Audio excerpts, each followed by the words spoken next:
Buenos días a todas y a todos. Una disculpa por el retraso. Los asuntos técnicos son todo un desafío acá en estos lugares y agradecemos al compañero Arim que nos haya ayudado a resolver los imponderables. Con esta actividad damos inicio a una actividad que ha propuesto la Secretaría de Asuntos Académicos y que tiene que ver con la conmemoración en lucha del Día del Maestro. No lo concebimos como una fiesta, porque estamos enfrentando situaciones muy difíciles quienes impartimos docencia en todos los niveles. Lo hemos llamado una jornada por la dignidad y estamos proponiendo un conjunto de actividades, la primera de las cuales nos honra. Es un conversatorio con el compañero Óscar Vallejos, secretario general de la ADUL y secretario adjunto de la CONADU Línea Histórica. El compañero Vallejos tiene una amplia trayectoria en la lucha sindical, en la defensa de la educación pública y nos ha propuesto como nombre para este conversatorio, que no nos parecería un nombre mejor para la situación que estamos enfrentando tanto en México como en América Latina, la universidad, como espacio de trabajo, una agenda sindical para la Universidad Argentina. Considero que es muy importante hablar de este tema en este momento, en nuestros países. Agradecemos la participación de compañeras y compañeros del CITUAM que se han conectado y esperemos que la transmisión sea accesible para compañeras y compañeros de distintas latitudes, porque defender la educación pública hoy atraviesa necesariamente por la defensa de los derechos laborales de las trabajadoras y los trabajadores académicos. Esa es la perspectiva que estamos planteando en el CITUAM, que estamos planteando desde la Secretaría de Asuntos Académicos, y ya tendremos oportunidad de conversar con el compañero Vallejos lo difícil que ha sido para nosotros y nosotras constituirnos como sujetos de derechos laborales. Por acá parece que ser profesor o profesora es una cosa etérea que flota, ¿no? Y que pareciera ser que prescindimos de cualquier necesidad ingente como la alimentación, y que incluso plantear las demandas laborales suena a veces a procacidades, ¿no? Entonces creo que la oportunidad que tenemos de conversar con el compañero Vallejos en estos momentos, además, frente a la lucha durísima que están dando contra el régimen de Milei, es algo que estamos esperando conocer. Agradecemos mucho la paciencia, compañero Vallejos, agradecemos sobre todo su presencia y estamos ávidos de escucharle.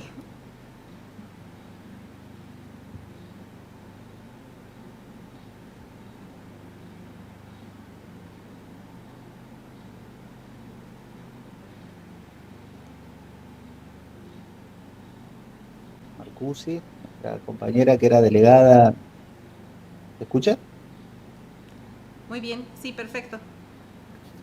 Que era delegada nuestra aquí, ahora está haciendo su vida en México y ustedes están contando con su valioso trabajo, ¿no? Eh, el tema que yo pensé para conversar con ustedes, como dijo bien la compañera recién, es un tema central para nosotros, quienes hacemos como parte de nuestra vida académica el trabajo sindical.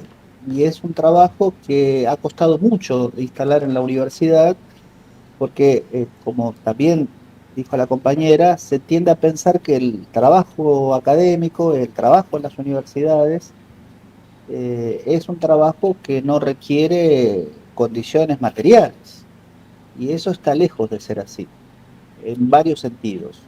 Por eso es que celebro que ustedes me hayan invitado a conversar sobre este tema y a compartir una experiencia que es, también, como dijo la compañera, una experiencia latinoamericana, ¿no? Una experiencia de América Latina que busca la manera de construir universidades con derechos, con trabajadoras y trabajadores con derechos. Entonces, ese es el punto que entendemos que es central. Se habla generalmente de la calidad de las universidades, pero no puede haber calidad de las universidades si sus trabajadoras y sus trabajadores no tienen trabajo con derecho, trabajo digno, como aparece allí, ¿no? Entonces, el trabajo digno tiene varias condiciones, y ya me voy a referir a eso.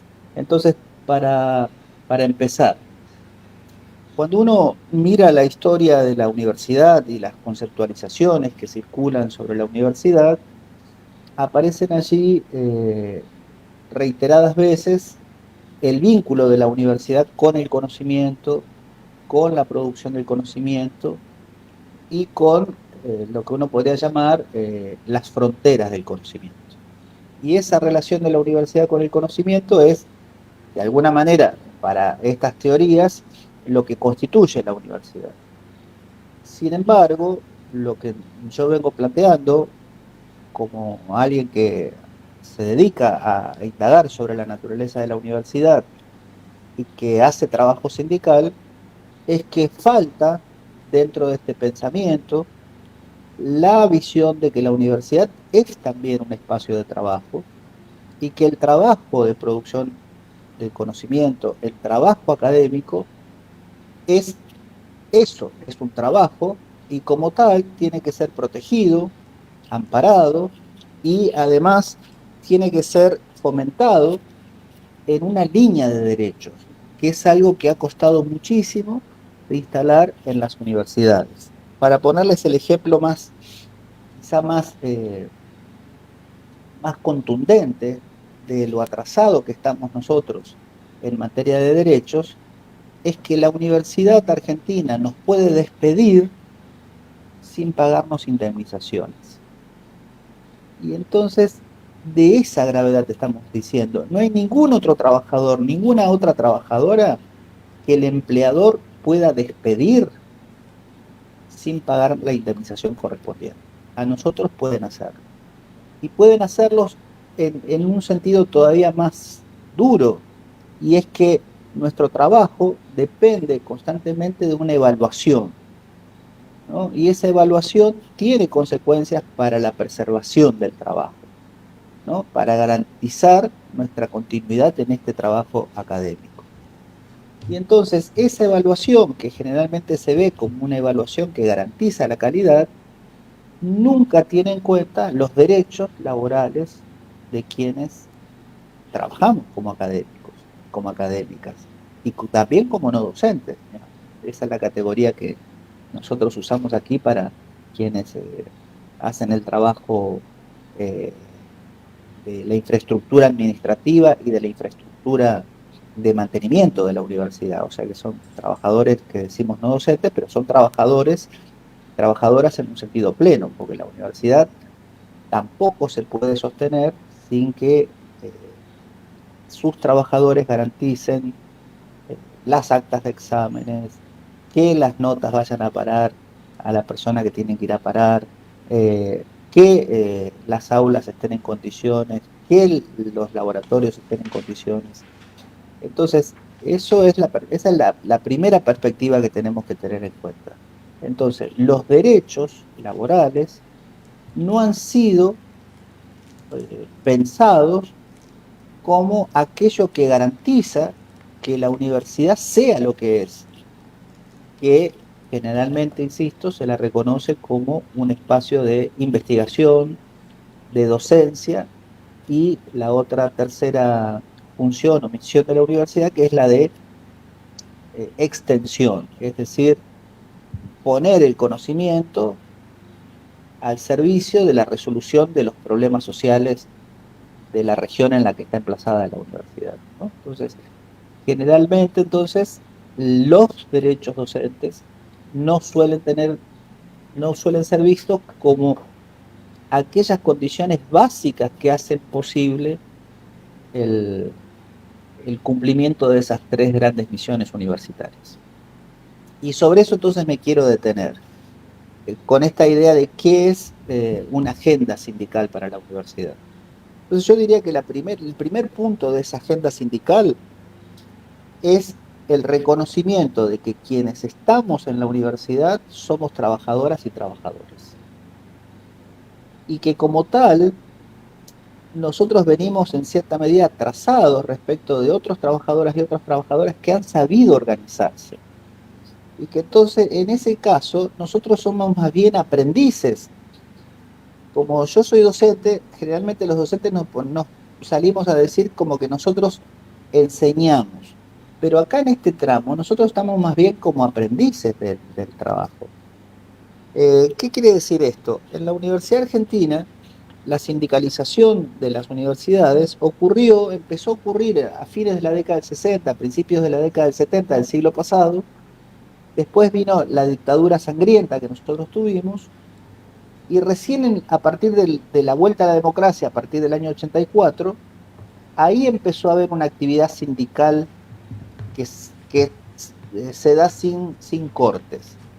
Pero todavía tenemos un porcentaje de sindicalización docente muy bajo.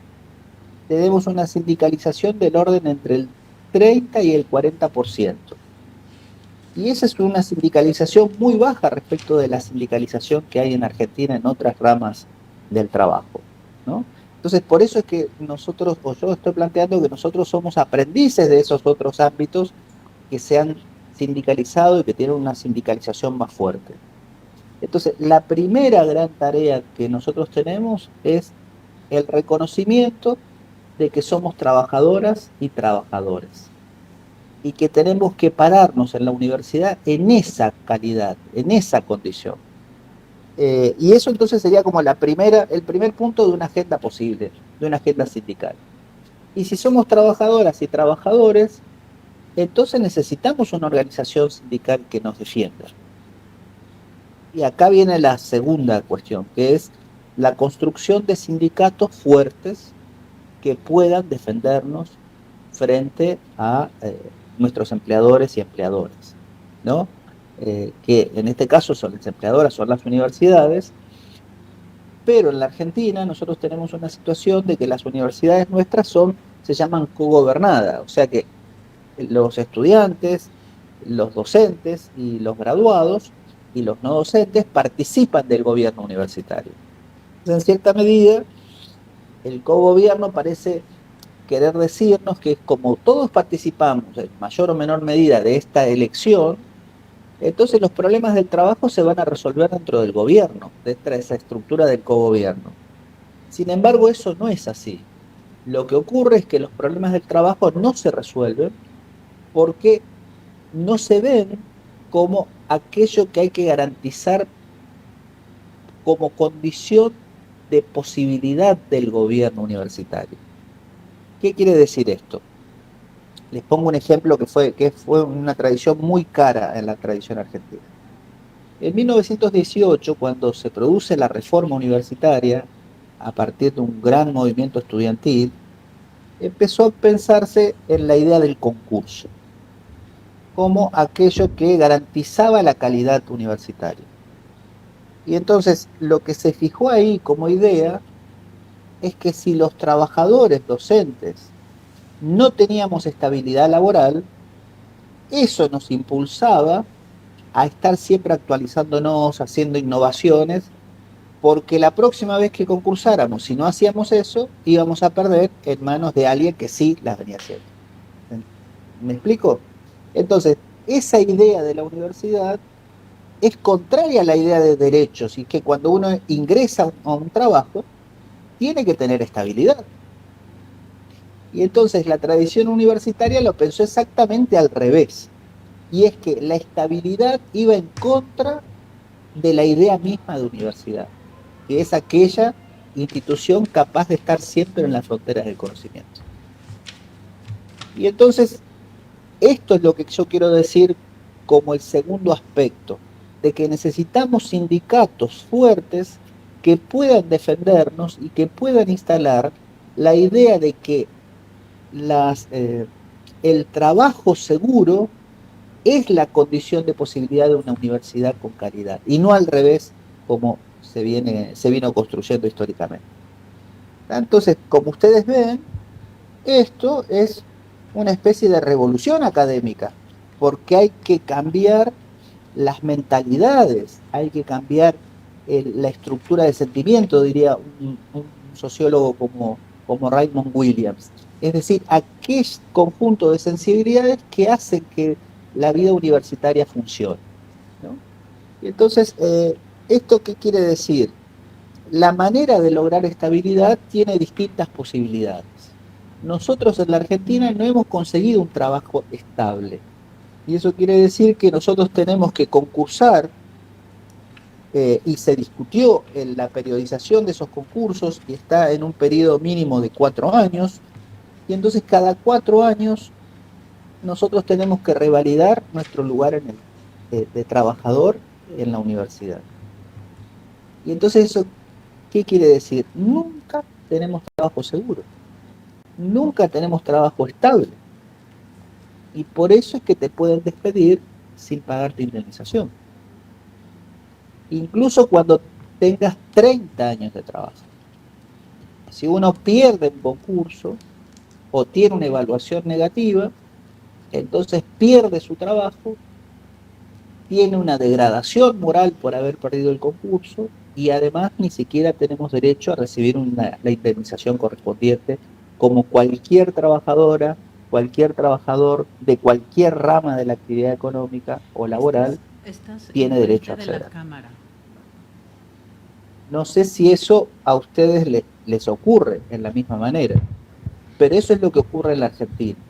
Y entonces acá viene esta idea de que nosotros estamos aprendiendo de otros.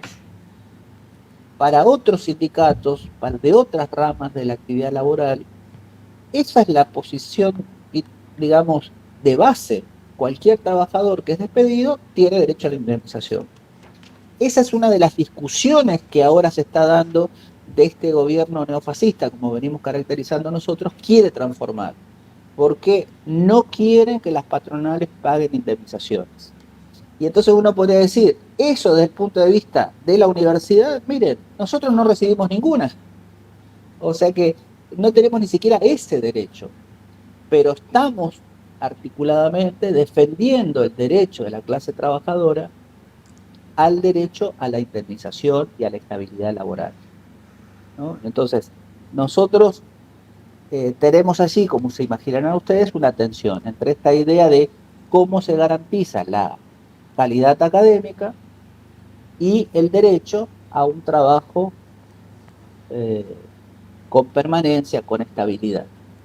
¿Tá? Y entonces acá viene la otra cuestión que es importante para las agendas, y es que cuando nosotros ingresamos al trabajo universitario, vamos construyendo carreras, ¿no? Carreras para el trabajo no docente, carreras para el trabajo académico.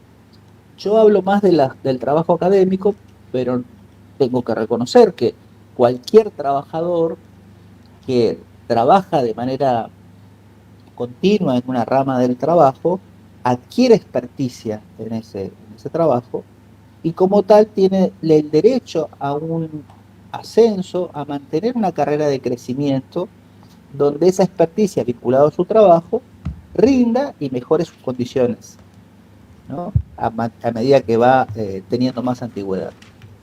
En el caso de las carreras académicas, esa relación es una relación larga. ¿Por qué? Porque nosotros empezamos generalmente muy jóvenes a trabajar, empezamos más o menos en el orden de los 25 años a trabajar en el trabajo docente, y esa carrera tiene, bueno, toda la vida, desde los 25 hasta los 70, que es el plazo máximo de la jubilación, ¿no? Y a los 70 se discute todavía que la gente está activa, el que está produciendo, pero el sistema ahora tiene a los 70 como límite. Entonces, ¿eso qué quiere decir? Una carrera tiene que ser amparada, ¿no? Tiene la universidad como empleadora, tiene que amparar las carreras. académicas. ¿Y cómo las va a amparar? En principio tiene que ampararlas con seguridad, con estabilidad. ¿Por qué? Porque si una carrera de producción, desde más o menos quien hace sociología de la ciencia, lo que dice es así, más o menos. En 15 años de trabajo se está en condiciones de tener una línea propia de investigación, ¿no? 15 años. Y entonces, bueno, ¿y esos 15 años cómo se van a garantizar? Y tiene que haber una temporalidad propia de esa carrera, ¿no? Entonces, lo que quiero significar es que el trabajo sindical parte o está necesitada de un conocimiento muy fino de cómo se arman esas carreras académicas, cómo se arman las carreras del trabajo. ¿Para qué? Para poder tener normativa y para poder tener exigencias de cómo se tienen que proteger esas carreras académicas, ¿no? Entonces, nosotros estamos también atravesando, que atraviesa la universidad, una idea de jerarquía, ¿no? Y entonces la Universidad del Litoral y la universidad en general en Argentina tiene desde el ayudante hasta el profesor titular, ¿no? Entonces eso traza una jerarquía dentro de las cátedras. Y la cuestión es así, ¿no? ¿Esas jerarquías son inherentes a la actividad académica o son jerarquías externas a la actividad académica? ¿Son jerarquías que vamos a seguir sosteniendo o son jerarquías que hay que revisar? Porque en función de esa jerarquía aparece un aspecto que, no porque lo liste más tarde, no es central, que es el aspecto salarial. Un profesor titular cobra más que un ayudante. Pero en materia del trabajo, bueno, ahí aparece esa distribución del trabajo, etc. Entonces, lo que quiero decir es que esa textura inherente o propia de las carreras académicas debieran trasuntarse en normativa de protección de esas carreras. ¿Qué quiere decir esto? Nosotros hoy en el país tenemos esta situación. Los cargos muy bajos, como el de ayudante y el de jefe de trabajo práctico, están cobrando sueldos bajísimos, ¿no? Y entonces, quien inicia la carrera, ¿cómo se va a sostener 15 años para empezar a dar sus frutos? Entonces, la universidad tiene que pensar eso. La sociedad tiene que pensar que una carrera necesita como mínimo 15 años de continuidad, ¿no? Para poder estar en un momento floreciente generalmente. Y a partir de esos 15 años empieza una actividad más independiente. O sea que ahí habría condiciones donde las carreras tienen como ciertas etapas, ¿no? Pero entonces hay que proteger esas dos instancias. Una instancia donde está el proceso de formación y de gestación de los proyectos, yo los llamo proyectos epistémicos, es decir, los proyectos en los que cada quien va aprendiendo y descubriendo cuáles son sus objetos de interés y a qué tipo de objetos se va a dedicar para investigar y para producir conocimiento. Y después está el segundo momento donde ya está en plena producción, que eso se da más o menos en el orden de los 40 años, ¿no? Pero fíjense, entre los 25 y los 40 hay que tener una actividad protegida, porque en esa etapa es la etapa en la cual todos construimos las vidas adultos y de adultas. Y entonces queremos nuestras casas, queremos muchos nuestras familias. Entonces, ¿cómo la vamos a construir con sueldos tan bajos? Entonces, la jerarquía que se va a dar, entonces, fíjense, si yo digo más o menos hasta los 40, teniendo así edades estándares, ¿no? Y después de los 40, pero después de los 40 tenemos vidas más o menos, ahora está un poco corrido, pero más o menos empiezan vidas consolidadas. Y entonces, y hasta los 40, ¿cómo la gente va a armar su vida académica y su vida personal, podríamos decir? Y nosotros como sindicato tenemos que poder pensar eso, porque el trabajo te tiene que permitir una forma de realización, la producción académica es una forma de realización, pero también te tiene que dar los elementos materiales para armar tus vidas completas, tus vidas integralmente, una casa, una familia, la posibilidad de esparcimiento. Entonces, todo eso se construye sobre salarios. Entonces, por un lado está la actividad académica y por otro lado están los ciclos vitales que nosotros tenemos como cualquier trabajador, como cualquier trabajadora. Entonces, eso es importante que nosotros como sindicalistas lo veamos y veamos entonces cómo son los cortes entre lo académico y la construcción de vidas interesantes, integrales, florecientes, como me gusta decir a mí. ¿Está? Entonces, ahí tendríamos otro punto. Y después tenemos la incorporación de una agenda que es externa a la universidad, a la propia vida universitaria. Por ejemplo, el feminismo está discutiendo actualmente las políticas de cuidado, ¿no? Y entonces, nosotros, la agenda sindical lo que hace es trasladar esa agenda que está instalada de afuera en la universidad. ¿Cómo la universidad va a implementar políticas de cuidado? Jardines maternales para docentes y para estudiantes y para no docentes. ¿Cómo va a ser el reconocimiento de las licencias, lo que nosotros llamamos las licencias, que quiere decir una mujer está en proceso de gestación? ¿Cuántos meses de licencia va a tener? ¿Cuánto tiempo para el cuidado de su bebé recién nacido va a tener? ¿Se entiende? Entonces, esa es una agenda de cuidado, que eso no lo hemos gestado en la universidad, pero como sabemos que eso es parte de la agenda última del feminismo, que está planteando unos cambios importantes, tenemos que ingresar esa agenda al terreno del sindicalismo universitario. ¿Se entiende? Y después de eso, también el feminismo trae la agenda de la igualdad. La igualdad en términos de paridad en los cargos y la igualdad en términos de las condiciones de posibilidad de participar en los sindicatos, de participar en la vida académica. ¿Se entiende? Entonces, nosotros en la Universidad Litoral todavía no hemos tenido nunca una rectora. Y entonces, ¿eso qué quiere decir? Bueno, que es importante la agenda de paridad. Porque no es que no lleguen a las mujeres a ser rectoras porque les falten capacidades, sino porque las relaciones de género superan las posibilidades intelectuales y políticas y las decisiones políticas de las mujeres, ¿no? Entonces, eso sería incorporar dentro de toda esa agenda más amplia que se está discutiendo en la sociedad como una agenda de avanzada, ingresarla hasta la universidad, ¿no?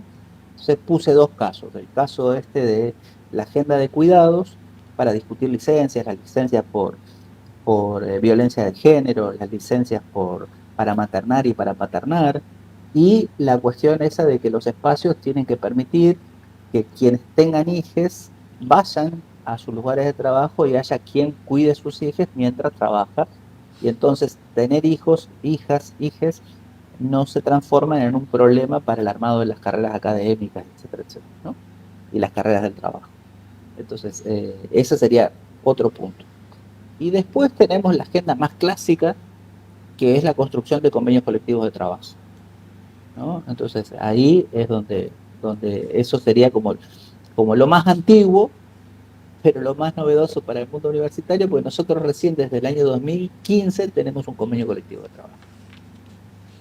Y entonces, bueno, eso sigue todavía siendo un núcleo importante del trabajo sindical, porque eso exige la discusión de qué clase de cosas es la universidad, qué es ser un trabajador de la universidad, qué es tener derechos, etcétera, etcétera. Bueno, yo pararía aquí en mi exposición y si les parece conversamos. Muchísimas gracias, compañero Oscar. Quisiera hacer un apunte importante que omití por la emoción y las complicaciones técnicas. Quiero agradecer a 3 rosas. Estaba pensando, son 3 rosas. La primera, Rosa María Marcusi, que hizo posible el contacto con Oscar.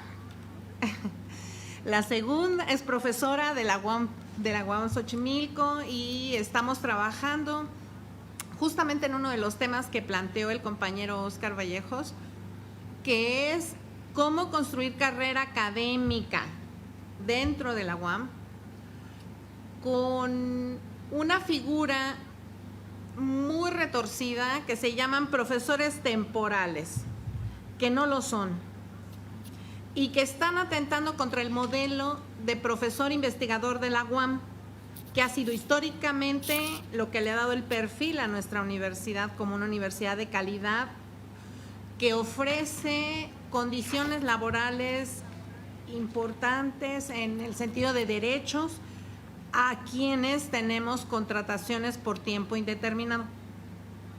A los profesores temporales, no. Y como desde los 80 hemos abandonado la lucha salarial por las becas y estímulos, la participación de estos profesores, en los cuales está descansando una parte muy importante de la docencia, ha generado procesos de precarización de las condiciones de trabajo. Entonces, a Rosa María Marcusi, muchas gracias. La segunda Rosa es Rosa Salazar, que es del Laboratorio de Derechos Humanos y que ha sido mi acompañante y mi asesora en este proceso de construcción de la agenda laboral académica y de asumirnos como sujetas o sujetos de derechos. Perdón, es que estoy oyendo el sonido duplicado, ya me estoy acostumbrando. Y la tercera Rosa es una compañera que está allá afuera, que es Rosa González, que me ha acompañado en todas las labores de apoyo en la Secretaría. Entonces, a mis tres Rosas, una disculpa por no haberlas mencionado. Y adelante, compañeros, muy interesante la participación del compañero Oscar. Me impresiona la similitud en las agendas y los procesos. Hay diferencias sin duda, regionales, institucionales, pero el proceso que plantea el compañero Oscar y el contenido de las demandas centrales me parece que es impresionantemente coincidente. Como soy socióloga, no quiero abarcar todo el uso de la voz y sé que mis compañeras y compañeros tienen muchas cosas que comentar. Les invito, por favor, a que hagan uso de la palabra.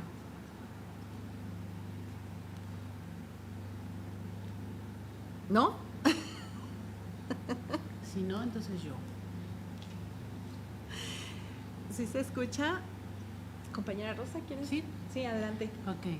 Bueno, pues en lo que se animan las compañeras y compañeros que nos acompañan en internet y bueno, saludar también a las personas que nos están acompañando en la transmisión vía Facebook, decirles a todas y todos que el día de hoy es un momento muy, muy relevante porque pasamos de un proceso de trabajo, organización de varios niveles con respecto al trabajo, a los trabajos que tiene la Secretaría de Asuntos Académicos, ya un año, ¿no?, de trabajo en esto. Hemos desarrollado algunos elementos que nosotras desde el Laboratorio de Derechos Humanos Laborales específicamente hemos vindicado, hemos colocado todo el tiempo, que tiene que ver con el proceso de armonización y transversalidad de derechos humanos en instituciones de educación superior y universidades.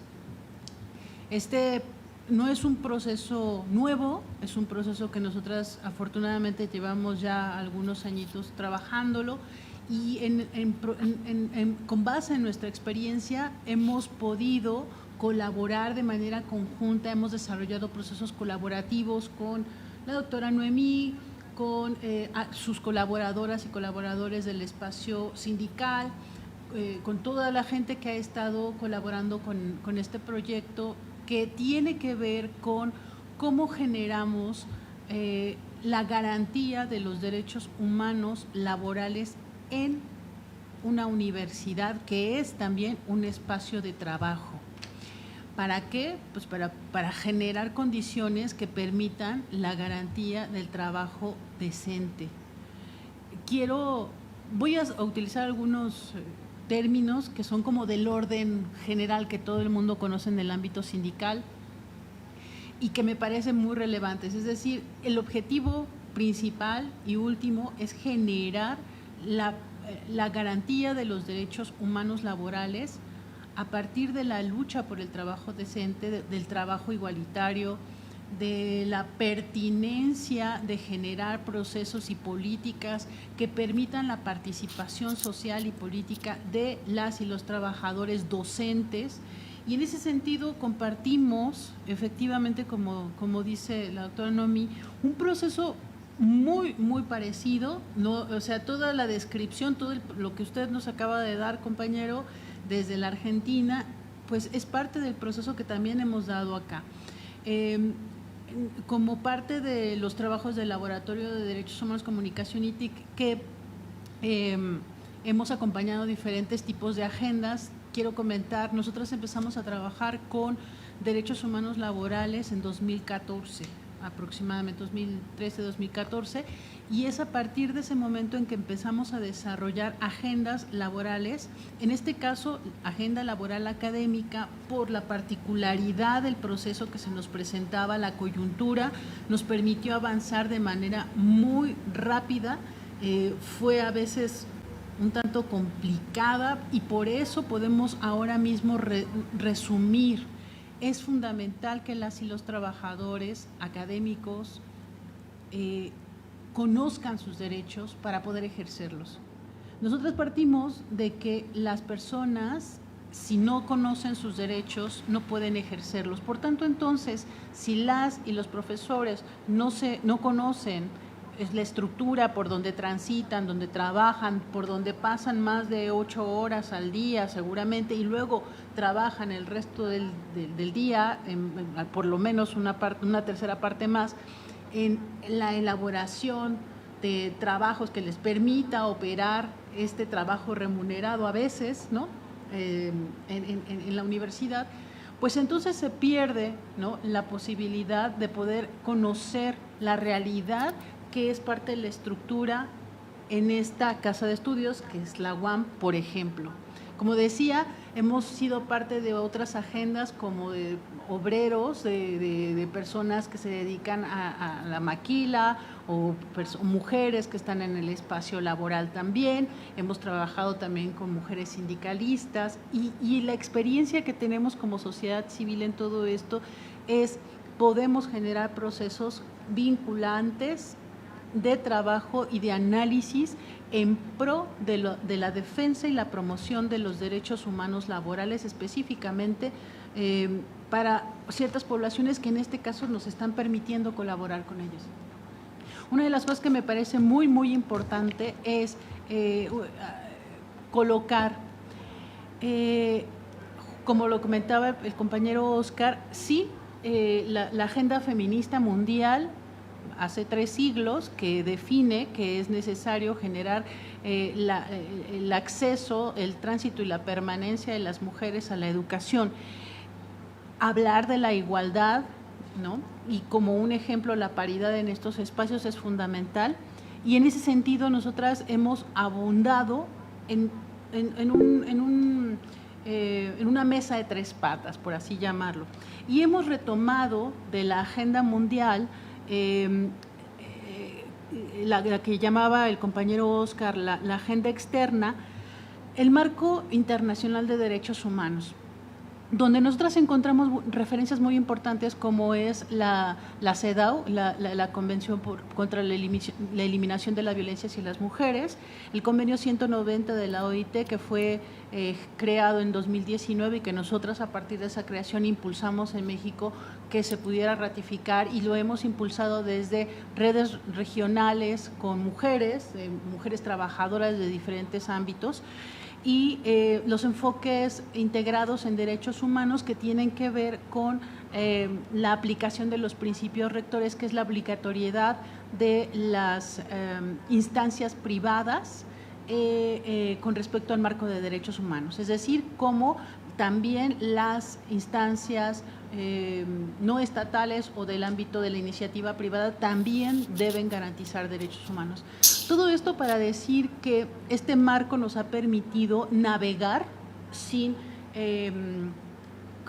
separar, generar procesos de una agenda integral que permite, entre otras cosas, y lo vamos a hablar hoy durante el día, ¿no? Entre otras cosas, colocar de frente a la necesidad y a la coyuntura, pero sobre todo a la justicia social que amerita la población de mujeres en las universidades, que haya mujeres con garantía del derecho a vivir libre de violencia, y eso implica también asumir que hay un proceso de violencia institucional que las universidades están ejerciendo contra toda la comunidad cuando se ejerce contra las mujeres. Esto es que cuando hay un tipo de violencia, como en el caso de violencia, acoso, hostigamiento, violencia sexual o violencia laboral contra las mujeres, también se está ejerciendo contra toda la comunidad. Y en ese sentido yo haría, para cerrar mi comentario,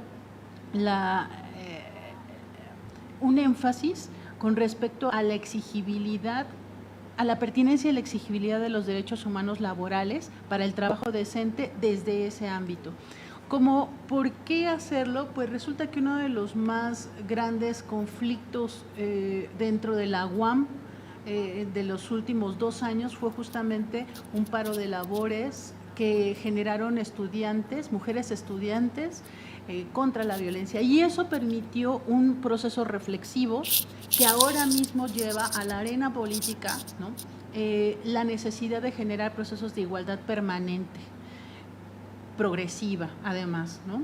Con las características que debe de hacerse una política, que es la política de derechos humanos o con base en derechos humanos. Y en ese sentido, yo diría que es fundamental para nosotras retomar estos 3 elementos, tanto la CEDAW como el convenio 190, como los principios rectores, para poder analizar estos procesos en el marco de la operatividad de la universidad.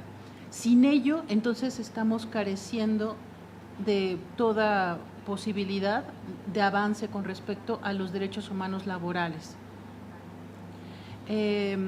Quisiera terminar mi comentario diciendo que nosotras podríamos hablar muchísimo de todo el proceso que se ha llevado a cabo con la agenda laboral académica.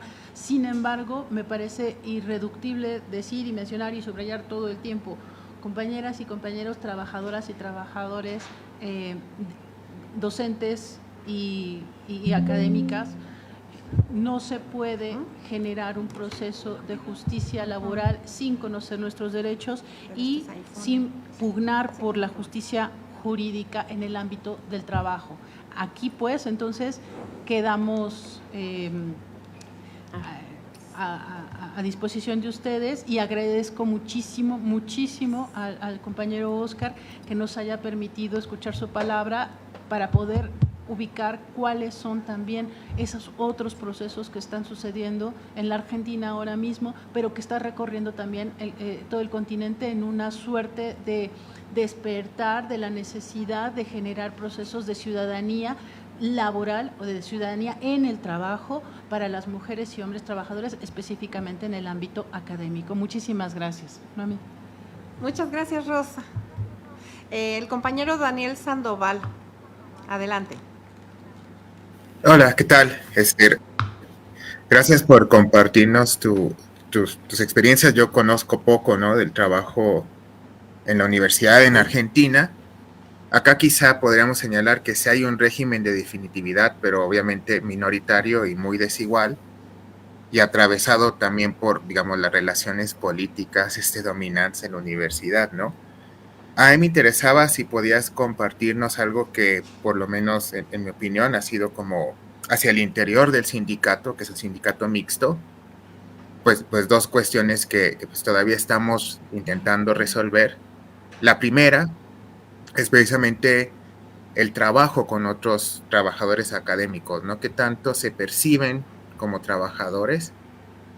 Digo, yo sé que es una situación diferente porque aquí hay un espacio muy visible, aunque minoritario, de profesores que tenemos definitividad, ¿no? Entonces ahí es como otra cuestión de trabajo de tajo por sistema de puntos, que quizá pues para ustedes es diferente. Y la otra, qué tanto también el trabajo con otros trabajadores universitarios, digamos, no académicos, ¿no?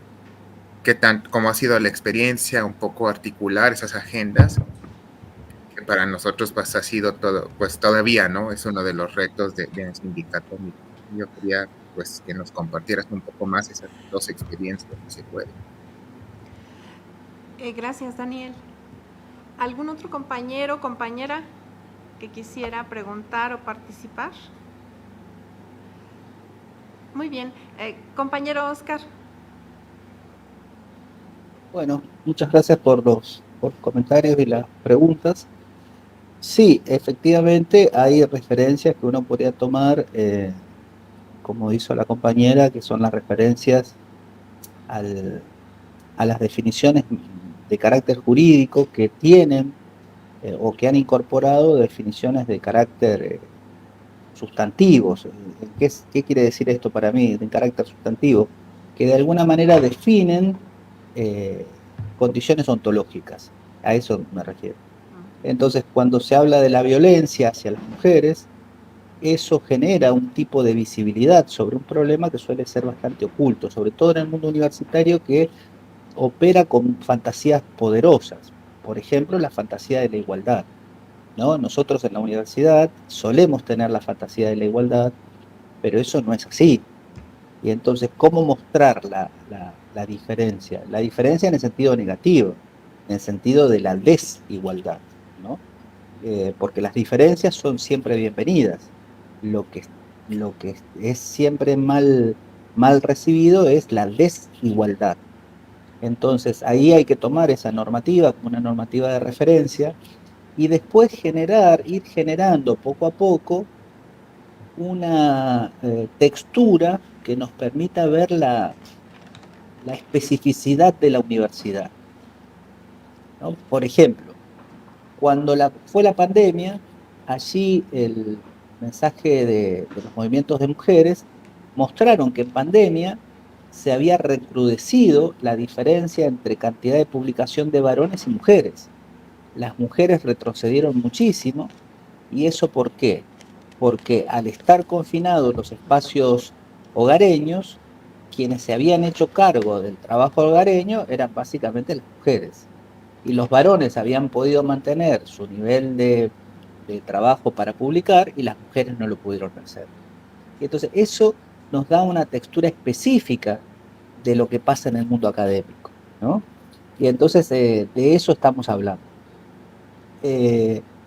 Entonces diría que hay que complementar esas referencias que yo llamé externas, en un sentido que es para aclarar, digamos, que no lo hemos producido dentro de la universidad, empezar a producir esas visibilizaciones y esas texturas para dentro de la universidad, para saber específicamente cuáles son las violencias que no se ven, que cuestan trabajo. Y les doy un caso paradigmático. Nosotros en los concursos docentes, para concursar los cargos, tenemos una veeduría gremial, ¿no? Y entonces nosotros habíamos mandado un veedor gremial y después la docente que concursó hizo una denuncia por violencia de género. Y el veedor gremial no había visto ninguna violencia, o sea que no informó nada. ¿Se entiende? Y entonces eso para nosotros fue un golpe profundo, porque el veedor, la veedora gremial, va para garantizar que el proceso de concurso se haga como corresponde. Y nuestro veedor no había visto, donde había habido una violencia de género flagrante, no la había percibido, ¿no? Entonces, ¿eso qué quiere decir? Que hay que poder modificar las condiciones en las que se hace perceptible la violencia, que como suele estar naturalizada, no la vemos, ¿no? Entonces hay que producir esos instrumentos para visibilizar en la especificidad del mundo universitario. Y por otro lado, las preguntas que hacía el compañero Daniel, ahí uno podría decir, en la Universidad Argentina también se dan esos procesos que también comentó Arim, que es la idea de los profesores temporarios, y estamos discutiendo eso. ¿Qué quiere decir un profesor temporario? La universidad acoge más estudiantes que los que su planta estable puede recibir, ¿no? Y entonces muchas universidades lo que quieren es contratar profesores que vayan y den clases el cuatrimestre o el tiempo que dura la materia. Y después se dedican a otra cosa. Y el año que viene lo vuelven a contratar. Y así, los contratan 6 meses, los despiden, los vuelven a contratar. Ellos no llaman despidos, porque como el contrato es un contrato temporario, se supone que el contrato arranca en marzo y termina en julio. Entonces ellos no lo llaman despido, pero es una forma de despido. Entonces, lo que nosotros decimos es, ¿qué calidad va a haber en la universidad si el trabajo se consagra como temporario? Porque, vuelvo a decir, una carrera académica no se arma de a pedazos, ¿no? Vos, para poder estar en condiciones de dar clases de marzo a julio, tenés que trabajar constantemente. Y ese trabajo se necesita tener un pago regular, ¿no? Entonces, salvo que quienes vayan a trabajar sepan lo mismo que saben los estudiantes, ¿no? Entonces, eso es lo que se discute y que aparece un término peyorativo que se llama enseñadero, ¿no? Entonces, en muchos espacios de la enseñanza sabemos que esa es la forma más típica. No estamos criticando a quienes se dedican a trabajar en esa línea, porque cada uno trabaja en las condiciones en las que puede. Es decir, los trabajadores no inventamos las condiciones de trabajo. Eso es lo que tratamos de hacer los sindicatos, de inventar formas de trabajo que nos permitan trabajar mejor. Pero entonces, si esa se vuelve la regla, como ustedes decían, me lo imaginaba así, el trabajador temporario, entonces claramente que la universidad no va a poder ser un espacio de excelencia. Eso se va a convertir en un enseñadero. Cualquiera está en condiciones más o menos de dar clases. Ahora, nosotros sabemos que eso es malo, ¿no? Y que entonces el trabajo académico hay que protegerlo en ese sentido, ¿no? Por eso es que ahí aparece ahí un término que nosotros usábamos menos, pero que es parte del término de la OIT, que es la noción esa de trabajo decente, ¿no? El trabajo decente en la universidad es un trabajo que no puede ser temporario. No hay docentes golondrinas, podríamos decir, como decimos nosotros los trabajadores que, bueno, levantan la papa y están donde la papa se levanta en un lugar y después se van a buscar trabajo a otro. Esos son los trabajos golondrinas. No puede haber docentes golondrinas en la universidad. Los docentes en la universidad tienen que ser protegidos en esas carreras que duran mucho tiempo, ¿no? Entonces diría eso. Y después hizo una observación que también nos pasa aquí, que es la cuestión del clientelismo político. Los concursos están asociados, están asociados a una forma de ciudadanía que motiva fuertemente el clientelismo político. Y entonces quienes gobiernan las universidades defienden esa posibilidad de que el clientelismo sea la regla. El trabajo con derechos en la universidad rompe el clientelismo y entonces establece efectivamente una verdadera libertad de cátedra. La libertad de cátedra se expresa en la libertad para elegir los contenidos, en la libertad para expresar las posiciones que cada docente tiene respecto de esos contenidos y en la libertad para elegir un tipo de universidad diferente de la que sostienen quienes gobiernan, ¿no? Entonces, el trabajo con derecho garantiza la libertad de cátedra, no al revés, ¿no? Entonces, hay que cambiar ahí una perspectiva fundamental, y es que el trabajo con derecho anquilosa y genera estructuras entonces conservadoras para una idea de que el trabajo con derecho o el trabajo decente es lo que garantiza la libertad, ¿no? Esa libertad está claramente la libertad de explorar las fronteras del conocimiento, pero también explorar las nuevas formas en las que la universidad puede ser. Muchas gracias, compañero Oscar. Quisiera felicitarle nuevamente y agradecerle, porque en estos momentos para nosotros es muy importante recibir esta retroalimentación de las luchas que se dan en otras latitudes y son las mismas luchas. Usted nos ha ilustrado con mucha claridad cómo la defensa de los derechos laborales de las trabajadoras y trabajadores académicos es una lucha por la defensa de la educación, del tipo de educación, de la calidad de la educación, de la orientación de la educación. Y acá en el Sindicato Independiente de Trabajadores de la UAM, que además es una universidad que surge post-68 y que trata de dar una alternativa, por ejemplo, a la aguda desigualdad que hay en la Universidad Nacional Autónoma de México entre quienes se dedican a la investigación y quienes dan docencia. Prácticamente el 90% de la docencia en la UNAM, que es una universidad enorme, ¿sí? Más de 300,000 estudiantes entre bachillerato y nivel superior, la dan profesoras y profesores de asignatura, que reciben menos de $6 la hora de pago, y que son profesores muy precarizados y que ahí están sin ninguna estabilidad, porque obviamente la contratación depende de la demanda de los cursos. Entonces hay profesoras y profesores de asignatura que tienen 25, 30 años y que parten de esta idea de que ese profesor debía ser así porque era un catedrático que destinaba y donaba a la universidad sus conocimientos actualizados en los campos profesionales. Eso no es así. La gran mayoría de las profesoras y los profesores de asignatura son profesores de carrera, es decir, pegan la carrera de un lugar para el otro y están trabajando en condiciones muy precarias de inseguridad en el empleo. Entonces, la lista que usted nos hace de cómo las profesoras y los profesores debemos plantarnos frente a la universidad, frente a las instituciones educativas, en tanto trabajadoras y trabajadores con derecho a la estabilidad en el empleo, con derecho a construir carreras académicas, con derecho a pelear en contra de las formas de desigualdad.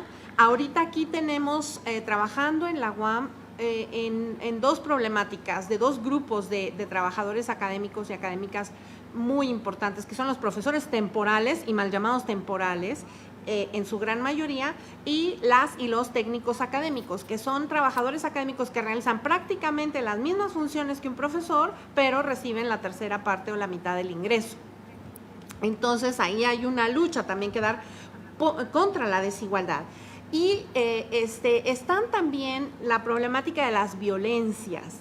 En la agenda que recientemente acabamos de tener con la universidad, enfrentamos la problemática del hostigamiento laboral y hemos hecho denuncias en la universidad, en las instancias de la universidad, porque hay protocolos para atender las violencias, pero las trabajadoras y los trabajadores estamos excluidos. Tenemos casos graves de rescisión sin debidas diligencias de compañeros por acusaciones muy complicadas de demostrar y donde la universidad no aplica procedimientos que le den la garantía al profesor, al trabajador de ser escuchado. Entonces son rescindidos. Y en cambio, las trabajadoras académicas, que curiosamente los 5 casos que trabajamos de denuncia son mujeres, no hay respuesta. Son considerados casos de no hostigamiento laboral. O sea, la universidad simplemente los descalifica. Entonces, también en los exámenes de oposición estamos experimentando problemas porque ahí no se trata de procedimientos académicos cerrados. Son procedimientos en donde las personas tienen derecho a igualdad en la competencia, a publicidad en los resultados, a respeto a los procedimientos que actualmente no se están haciendo porque a partir de un laudo, nuestro sindicato surge prácticamente con la creación de la universidad, estamos a 50 años. En los 80 hubo un laudo que sacó de la negociación bilateral un conjunto de aspectos ligados al ingreso, la promoción y la permanencia del personal académico. Y eso al mismo tiempo vino con el programa de estímulos y becas. Entonces los profesores abandonamos la lucha salarial, nos fuimos por los estímulos y becas, abandonamos el espacio sindical y recién ahora, cuando estamos teniendo profesores que no se pueden jubilar porque el ingreso se reduce hasta en un 60-70% con la jubilación, porque ahí sí nos jubilamos con el salario base, no con las becas y estímulos. Entonces mis colegas no se están pudiendo jubilar y por ende no se están liberando las plazas para que los profesores temporales que no lo son las ocupen. Entonces tenemos un grave problema ahorita de renovación de la planta docente y una de las principales exigencias que hemos dado es que esta renovación se realice con base en las necesidades académicas, el respeto a los derechos humanos laborales y al modelo de profesor investigador de la UAM.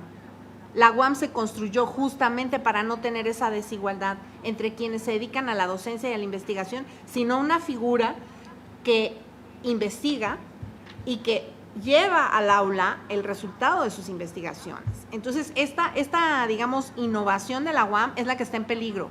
Defender ahorita los derechos humanos laborales de las trabajadoras y los trabajadores académicos de la UAM es defender el modelo de la UAM. Entonces, en el contrato colectivo de trabajo están muchos de los candados que han frenado la precarización creciente de esta problemática. La compañera Angélica había solicitado el uso de la voz y luego la compañera Silvia, me parece. Muchas gracias. Hola, muy buen día.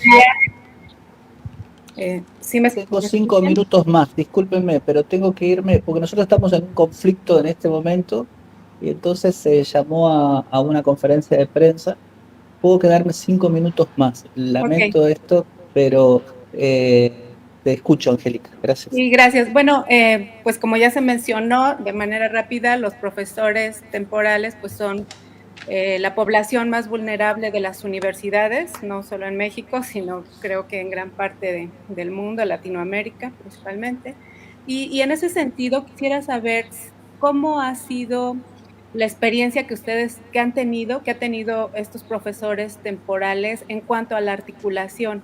Si esto se ha podido lograr, si los profesores temporales han logrado articulación para hacer la defensa de sus derechos laborales y cuáles han sido sus estrategias, si esto ha permeado y qué logros han alcanzado, ¿no? Que creo que esa experiencia sería muy interesante para nosotros conocerla. Gracias.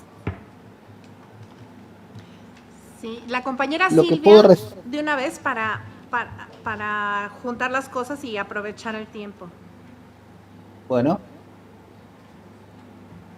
Sí, creo que había otra mano levantada de un compañero, ¿no? Ah, no sé. La vi, pero ahora no la veo. Sí, yo tampoco, es que estoy en el teléfono. Ajá. Bueno, si no, adelante, contesto esta. Miren, la estrategia fue trabajar para sacar el convenio colectivo de trabajo. El convenio colectivo de trabajo establece de alguna manera algunas condiciones de estabilidad. No es que ha resuelto todo el conflicto, pero han causado, y entonces lo que cada gremio en su lugar, pues nosotros tenemos una federación que es nacional y después cada universidad tiene su gremio, ¿no? Entonces yo estoy en el gremio de la Universidad del Litoral y estoy en la federación de gremios. Y entonces lo que hemos podido construir son esas dos instancias, la instancia de la federación y la instancia local. Y entonces las negociaciones, cuando se empantanan en la instancia local, se ha inventado una instancia nacional donde la universidad y el gremio local tienen que ir a exponer la condición y entonces hay como un dictamen nacional. ¿Se entiende? Entonces eso las universidades evitan generalmente, quieren evitar y negociar antes de llegar a esa instancia nacional, porque es una instancia de exposición, ¿no? Entonces, ese fue un mecanismo que permitió regularizar algunas condiciones. Y después la otra condición fue que también cuando hubo mejoras económicas, eso mejoró la forma de contratación. Por eso es que ahora lo que va a ocurrir es una nueva instancia de precarización en estas malarias que estamos viviendo, ¿no? Y entonces, ¿por qué? Porque la universidad quiere garantizar que los estudiantes tengan clases a lo que dé lugar, ¿no? Y después sí, establecen el discurso de la calidad, etcétera. Pero hay que decir, con profesores de pasaje, creo que dijo Arim, acá se llaman profesores taxi y yo llamé profesores golondrinas, es claro que no va a haber calidad. Y no es algo que sea culpa de los docentes, son las condiciones de trabajo las que no dejan que eso prospere, ¿no? Entonces ahí es lo que hay que poder, entiendo yo, también aparece esa agenda porque a diferencia de lo que pasaba en los 90, ahora sí establece en el discurso público la idea esa de que la universidad tiene que ser de calidad. Y entonces entiendo yo que en esa instancia del discurso hay que instalar la idea de que no puede haber calidad con docentes golondrinas con salarios bajos, ¿no? Y entonces esa es y después la idea esta de que evitar la segmentación y de que haya profesores de primera y profesores de segunda. Esa es la otra instancia, ¿no? Y entiendo que eso es más difícil porque generalmente hay quien defiende condiciones de privilegio. Entonces lo que hay que trabajar internamente es esa reinstalación de la solidaridad para que dentro de la universidad se vuelva insostenible esa idea de que yo soy docente, concursado, etcétera, y hay otros que no. Y bueno, pero yo no tengo la culpa. Pero bueno, para que haya un sistema así de docentes de primera y docentes de segunda, tiene que haber un consenso que a la universidad les haya permitido avanzar. Porque las universidades generalmente toman decisiones internas, o sea que son cogobernadas o gobernadas por un sector interno de la universidad. Entonces lo que hay que avanzar es un consenso solidario para evitar que sea posible avanzar en estas condiciones. Diría eso. Muchas gracias, compañero Oscar. Muchas gracias. Entendemos las prisas, de verdad, agradecemos mucho. Le pedimos que sea la primera de muchas otras oportunidades porque se quedan muchas cosas en el tintero de las coincidencias que tenemos, de cómo efectivamente la universidad es un espacio de trabajo.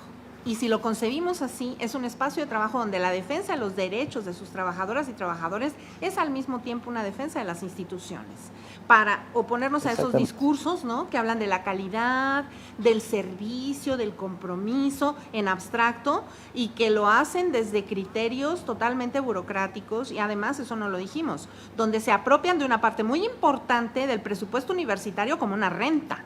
O sea, tenemos una burocracia universitaria rentista que se está apropiando cada vez más de un mayor porcentaje de los recursos que se dan para la docencia, la investigación y la preservación y difusión de la cultura. Entonces, sí, yo creo que muy, muy agradecidas, hablo en nombre de mis compañeras y compañeros, me tomo esa atribución y entendemos perfecto. Les solicito, compañeras y compañeros, que nos quedemos en el espacio para cerrarlo. Y muchas gracias, compañero Oscar, mucho éxito en su lucha. Aquí estamos, es la misma lucha, es la defensa por nuestras instituciones y por los derechos laborales, humanos laborales de sus trabajadoras y trabajadores. Muchas gracias. Quiero decir antes de irme algo que para completar la pregunta que me hizo el compañero, que es, estamos en este momento en un frente que une docentes y no docentes. Es la primera vez que los sindicatos nos hermanamos en la lucha. Generalmente veníamos haciendo luchas separadas. Esta instancia tan mala que genera el gobierno de Milei nos ha obligado a todos a unirnos. Y eso es muy interesante porque es la primera vez que todos los trabajadores de la universidad, todas las trabajadoras de la universidad, estamos discutiendo cómo defender nuestros derechos y la universidad pública. Así que eso, entiendo yo, va a dar sus frutos y es como la nueva condición del trabajo sindical, un frente sindical unificado de docentes y no docentes. Hasta luego. Y muchas gracias a ustedes por haber permitido conversar con ustedes. Lamento. Lo esperamos la próxima. Gracias. Debo hacer. Gracias. Hasta luego. Hasta luego. Pues bien, compañeras, compañeros, agradecerles su presencia, su participación y invitarles a que difundan el contenido de esta charla en sus redes. Eso es lo que le da como posibilidades a lo que estamos haciendo para trascender. Necesitamos desplegar las alas, compañeras, compañeros. Está muy fuerte la ofensiva, lo vemos, y las afectaciones son muy similares. Se está asumiendo que las instituciones de educación superior son un costo que los gobiernos no están dispuestos a asumir y que están gobernadas por administraciones universitarias que están concibiéndolas como una forma de acceder a recursos para establecer estilos de gestión y estilos de percepciones que no van acordes a una institución de educación superior pública. El abismo que media entre las condiciones laborales de quienes administran la universidad y quienes llevamos a cabo las labores sustantivas es abismal. El estancamiento y la precarización de las condiciones de trabajo también de las trabajadoras y trabajadores administrativos pues es muy grave. Entonces sí creo y les reiteramos la invitación a que nos acompañen. Las actividades que siguen son tenemos un bonito performance que van a presentar compañeras y compañeros contratados por tiempo determinado, que no son temporales y que han mostrado un altísimo nivel de compromiso a la 1 de la tarde. Tenemos además a las 3 de la tarde una obra de teatro en el patio de la Casa Galván. Quienes no la conocen, de verdad les invitamos, es un espacio bellísimo en la Colonia Roma, que es propiedad de la universidad. También tendremos esta obra de teatro, les digo, sobre el daño que causa el tabaco, que es un monólogo de Chekhov, está basado en un monólogo de Chekhov, y luego tendremos el acompañamiento musical de Tonatiuh de la Cruz Barajas, que nos estará amenizando la convivencia y el espacio para platicar. Este es un encuentro docente y como encuentro docente está abierto a las participaciones, a las iniciativas. Y cerraremos a las 5 de la tarde con un foro Geopolítica, Capital y Fuerza de Trabajo, donde estarán destacadas y destacados compañeros sindicalizados que plantearán, creo que uno de los grandes problemas que estamos viviendo ahora en la humanidad y que evidentemente nos afecta como universitarias y universitarios, como trabajadoras y trabajadores académicos y como seres humanos y humanas. Entonces, están cordialmente invitadas e invitados y por favor difundamos el contenido de esta charla que me parece que fue muy iluminadora. A mí me conmovieron las similitudes, ¿no? Los empates que hay, y creo que la perspectiva del compañero Vallejos nos ilumina respecto a varias problemáticas desde donde podemos abordar nuestra agenda laboral académica en la UAM. Creo que las palabras clave que él utiliza, como la dignidad, como la estabilidad, como no puede haber calidad sin dignidad, y cómo es importante la defensa de los derechos humanos laborales de quienes trabajamos en las universidades como una forma de defender la educación pública. No es cualquier lugar en el que trabajamos. Entonces, bien, no sé si alguien quisiera participar antes de cerrar. Agradecerle nuevamente a las Rosas, a Rosa María Marcusi, a Rosa Salazar y a Rosita que anda por allá afuera, de verdad el apoyo para que esto suceda. Estas actividades se han hecho con mucho esfuerzo. Son actividades que ahorita les agradezco su presencia porque sé que estamos en la última semana del trimestre, que tienen un montón de cosas que hacer, que todavía tienen que entregar evaluaciones, entrega de actas, y su presencia aquí de verdad es muy meritoria y nos encantaría que nos acompañaran presencialmente. Si no hay participaciones, Rosa, no me queda más que agradecerles su presencia e invitarles a dos cosas: a difundir lo que pasó aquí y a participar en lo que viene, ya sea virtualmente o presencialmente. Si lo hacen de manera presencial, créanme, no se van a arrepentir. Que tengan muy buen día. Muchas gracias.